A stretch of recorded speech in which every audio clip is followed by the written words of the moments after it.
제가 집 주변에 산책을 하며 책을 읽었는데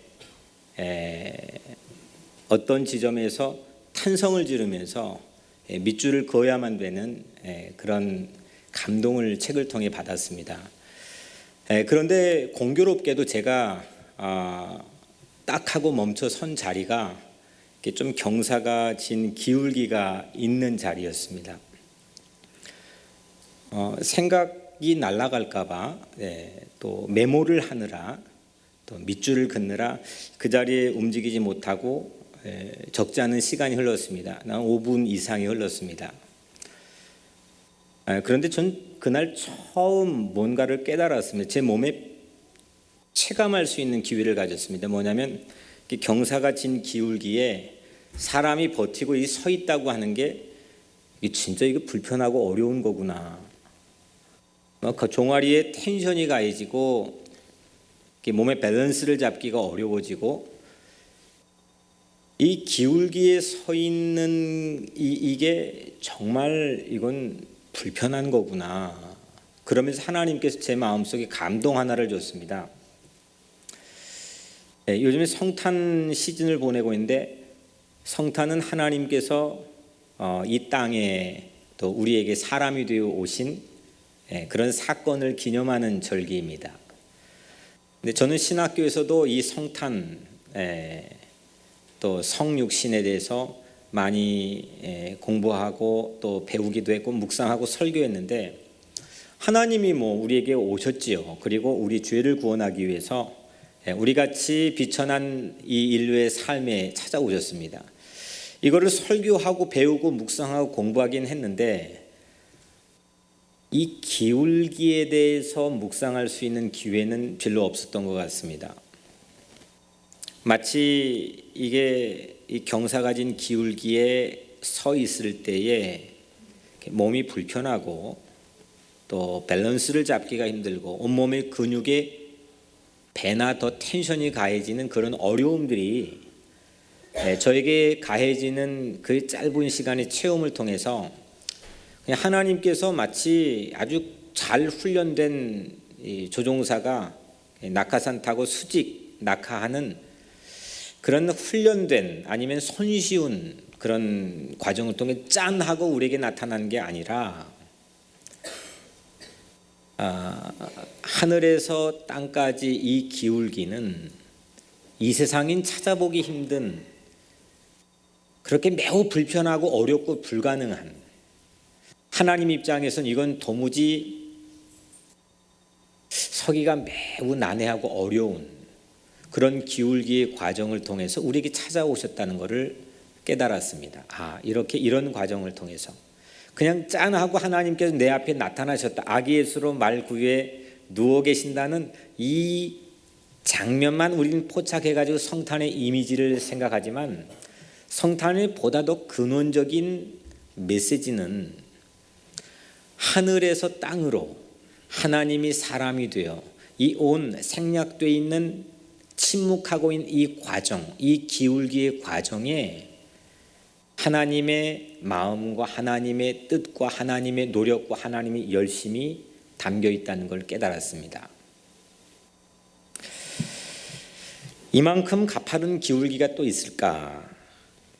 이 사건을 전문적인 좀 고상한 말로 하면 성육신이라고 부릅니다. 신이 육신을 입은 거룩함, 또 육신의 거룩함, 하나님이 사람이 된 거룩함, 이거를 성육신이라고 합니다. 그래서 오늘 말씀의 제목을 하늘에서 땅으로, 성탄의 본연의 뜻을 알려면 이 하늘에서 땅으로 기울어져 있는 기울기를 타고 이 기울기에 서 있으려면 버티는 힘이 있어야 되거든요. 우리에게 찾아오신 아기 예수, 그 예수님의 귀한 묵상이 깊이 필요할 거라고 생각합니다. 오늘 본문에는 근데 거꾸로 이제 하늘에서 땅이 아니라 하늘 높은 줄 모르고 이 땅에서 자꾸 올라간 사람, 올라가려는 사람, 그 한 사람을 우리에게 소개합니다. 본명은 옥타비아누스 아구스토스입니다. 이 옥타비아누스는 나중에 개명을 해서 오늘 본문에 나와 있는 로마 황제 아구스토로 이름을 바꾸게 됩니다. 이 사람은 본래 아주 평범한 사병은 아니었지만 당시에 그냥 일반적인 군인이었습니다. 근데 악티움이라고 하는 전투에서 당대 최고의 적군의 최고 장수였던 안토니우스를 물리쳤습니다. 그 뒤로 로마 군대의 총사령관, 로마 군대 최고 대장이 되었습니다. 그 다음에는 로마 이 제국이 어마어마했거든요. 이 로마 제국이 어마어마한 모든 의사를 결정한 원로회의 수장이 되었고, 그리고 최후에는 로마 제국의 황제로 등극하게 됩니다. 이름의 이 아구스토라고 한 이름의 뜻도 가장 존귀한 신, 최고의 신이란 의미를 가지고 있고, 우리 달력의 8월 달에 보면 8월 달 영어로 뭐라고 그러죠? 똑똑하시네. 어거스트. 이 어거스트도 결국 이 아구스토에서 직접적으로 따온 그런 이름입니다. 군인이, 한 평범한 군인이, 우리나라도 그런 70년 80년의 그런 좀 아픈 역사를 가지고 있지만, 여튼 군인이 군 총사령관이 되더니 급기야 원로의 수장이 되고, 그리고 로마 황제, 세계 제1인자로 등극을 하게 됩니다. 땅에서부터 점점 올라가는 그런 전형적인 삶의 모습을 오늘 이 본문에 담겨있는 한 사람이 우리에게 보여주고, 비단 이 사람뿐만 아니라 오늘날 저와 여러분들 모두는 이런 비슷한 흐름을 타고 가고 싶어하는 바람을 가지고 있습니다. 올라가고 싶어합니다. 부인할 수 없습니다. 이 세계의 흐름이 그렇습니다. 역사의 흐름이 그렇습니다. 맨하탄에 있는 수많은 젊은이들이 경쟁하는 사회에서 저마다 가지고 있는 마음속의 바람은 올라가고 싶어합니다. 1년 중 1년이 365일인데 하루를 뺀 364일은 세상에서 들려지는 소식, 뉴스가 대부분이 올라가는 소식, 올라가다가 좌초된 그런 사연들, 땅에서 하늘로 올라가려고 하는 그런 사람들의 바람, 열망, 탄식, 이런 스토리로 세상이 꾸며져 있습니다. 아구스토 황제는 더 높은 곳에 올라가려고 한 가지 명령을 내렸습니다. 전 세계 당대의 최고의 영토를 장악하고 있었던 이 아구스토 황제가 명령을 내리는 것은 뭐였냐면 인구조사였습니다. 오늘 본문의 영어 성경도 센서스, 인구조사를 시행하기 위해서 각자의 고향, 본적에 가서 호적을 등록하라는 겁니다. 이 인구조사의 목적은 크게 두 가지입니다. 하나는 효율적인 세금 징수와 또 하나는 군인들을 징집하기 위해 숫자를 파악하는 겁니다. 그러니까 다시 말하면 내 다스리고 있는 영역의 숫자가 이 정도야, 내 세를 과시하기 위함입니다.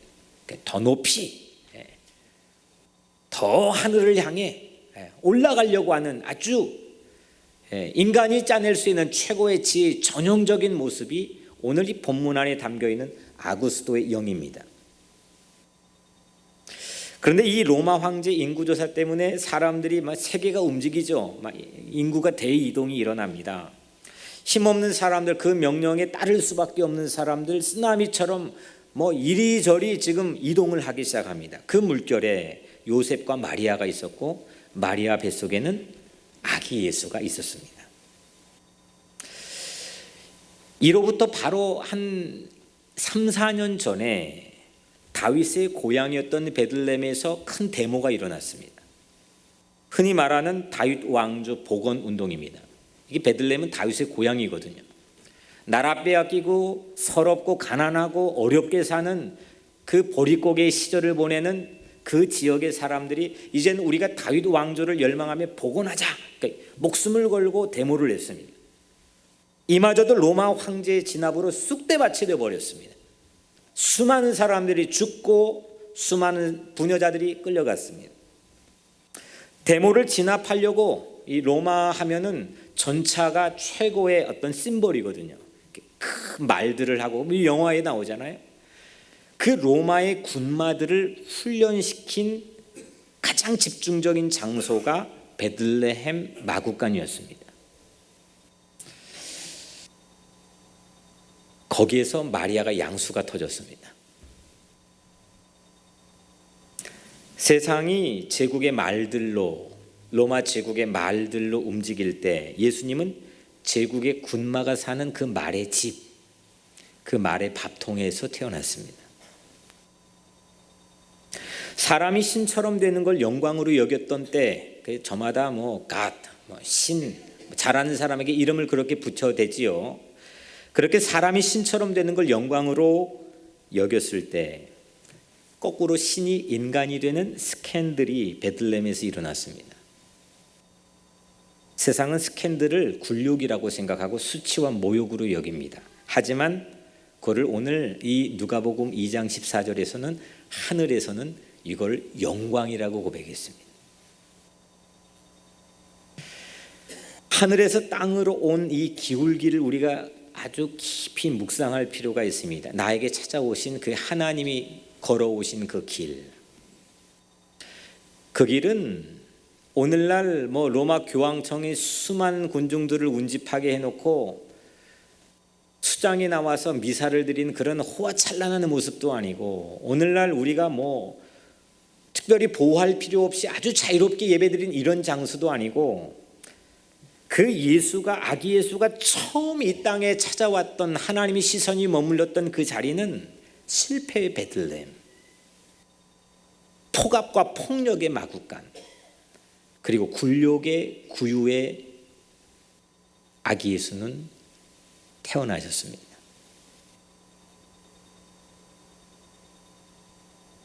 오늘 이 말씀을 제가 준비하고 묵상하면서 수없이 자문해 봤습니다. 오늘 예수님이 하늘에서 땅으로, 오늘 말씀의 제목처럼 하늘에서 땅으로 그 기울기 넘어서 오신다면 그곳이 어디일까? 제가 신학교 막 졸업하고 대학원에 들어가서 목회 실습을 하는데, 성남의 한 작은 교회 목회 실습을 갔습니다. 그 목사님에게 물었습니다. 목사님은 어떻게 이런 가난한 자들과 함께 사역할 수 있었습니까? 목사님이 신학교 4학년 막 졸업하고 이제 세상에 나왔는데 그 질문을 했답니다. 이 대한민국 땅에 만약 예수님이 지금 오신다면, 이 대한민국 땅의 베들레헴은 어디입니까? 그리고 하나님께 주신 계시의 땅이 성남의 아주 상계동에서 판자촌이 철거돼 가지고 다 내몰렸던, 그 김진홍 목사님하고 같이 막 내몰렸던 그 성남의 자그마한 판자촌, 거기가 베들레헴이었을 거라는 감동을 받고 거기에다가 교회를 세웠답니다. 지금은 한국의 정치, 경제, 사회, 문화적으로 아주 입지전적인 인물이 되시긴 했지만, 여하튼 오늘 우리에게 매우 중요한 질문입니다. 아기 예수가 오늘 이 시간에 이 땅에 오신다면 어디로 오실까? 그 베들레헴은 어디일까? 하나님의 시선이 머문 곳, 그 많고 70억 명이 살고 있는 이 땅, 수 없는 넓은 5대양 6대주가 있는 이 땅에 아기 예수가 오시는 그 하나님의 시선이 머문 곳은 과연 어디일까? 이거 찾는 것이 저는 성탄의 가장 본연의 의미라고 생각합니다. 그래서 성탄의 의미를 오늘 우리말로 좀 하자면, 성탄의 참 의미는 하나님의 신방입니다. 하나님의 신방, 하나님의 방문. 기울기가 가파른 낭떠러지를 지나 찾아오신 것, 그걸 우리도 찾아 나서야 됩니다. 이런 의미에서 저는 지난 한 주 동안 성도들과 어떻게 하면, 우리 교회 성도들과 뜻깊은 성탄 보내기를 할 수 있을까? 어떻게 하면 정말 의미 있는 성탄 보내기를 우리 교우들과 할 수 있을까? 한 주 생각해 보았습니다. 그러다가 우연히 요즘 가장 유튜브에서 핫한 영상을 보게 되었습니다. 독일의 에데케라고 하는 독일 최고의 슈퍼마켓 체인인데, 거기에서 광고 영상을 내보냈는데, 그게 요즘 유튜브 전 세계적으로 한 주에 4천만 명이 보는 아주 기록적인 그런 그 영상을 제가 보게 되었습니다. 내용이 이렇습니다. 한 할아버지가 나이가 들어서 이제 자녀들이 다 출가해 나갔는데 자녀들은 전문이 되었습니다. 의사도 되고 뭣도 되고. 그래서 성탄절날 이렇게 기다렸습니다. 아무도 오지 않았습니다. 그래서 이 아버지가 편지를 써서 자녀들에게 보냅니다.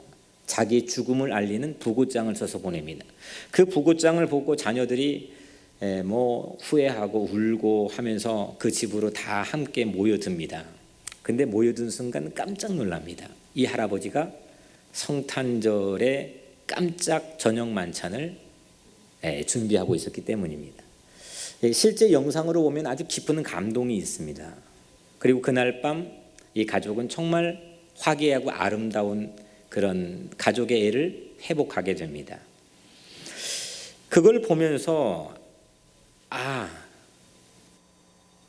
젊었을 때는 누구든 찾아갈 수 있고 방문할 수 있고 움직일 수 있지만 점점 나이가 들어가면서 인생의 기울기가 점점 하강하면서 빈번함이 줄어들게 되고, 그래서 인생에 고독이 있게 되고 외로움이 있게 되고, 이렇게 연세 드신 나이 드시는 분들의 고독을 주목하게 되었습니다. 우리 주님께서 만약 이번 성탄에 오신다면 이곳을 베들레헴으로 우리 교회에 감동을 주시나 보다. 그래서 우리 지체하지 않고 우리 부목사님에게 우리 교회 어르신들 리스트를 작성하게 했습니다. 그리고 산타 여행을 결행했습니다. 혼자 자야만 되는 분들, 방문자가 적은 분들, 또 말동무가 삶에서 희귀한 분들, 외출이 쉽지 않은 분들, 이렇게 두 교육자와 함께 제 그 하얀 백마의 썰매를 타고 눈은 오지 않고 비는 왔지만 여하튼 이렇게 어르신들을 찾아다녔습니다. 성도들이 대신방에 드린 헌금을 가지고 사과 상자를 샀고요. 방문한 곳마다 매우 기뻐하셨습니다. 예고도 없이, 실제 주님은 그렇게 우리에게 찾아오셨으니까 예고도 없이 그냥 깜짝 방문했습니다. 근데 기쁜 나머지 우시는 분들도 정말 많았습니다. 이렇게 반가워하시는구나, 이렇게 좋아하시는구나, 이게 주일 예배보다 낫겠다.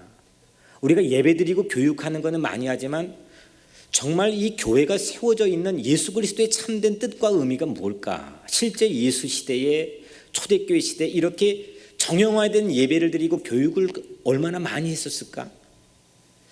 정말 세상에 충격과 도전을 주었던 예수 공동체의 본연의 모습은 우리 각자의 삶이 예배였고 우리 각자의 삶이 예수가 나타났던 그런 데서 정말 예수 공동체의 파워가 있었던 건 아닐까?